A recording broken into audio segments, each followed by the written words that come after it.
కాకినాడ అచ్చంపేట జంక్షన్లో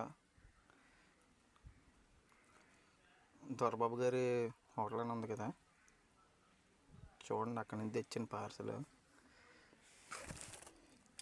అది పందులు తినేది అనుకున్నారా లేకపోతే మనుషులు తినేది అనుకున్నారా తెలియదు, కానీ చూడండి దొండకాయ ముక్క చేత్తో అంటున్నా కానీ ఎంత గట్టి నొక్కుతున్నా కానీ ఎంత ముదరకాయలు తినడానికి కూడా పనిచేయని ముదరకాయలు వేసి ఇలా కూరలు తయారు చేసి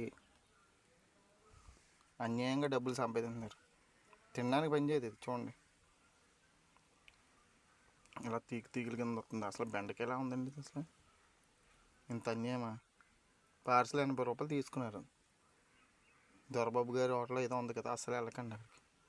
చూడండి ఎంత దారుణంగా ఉందో కూర.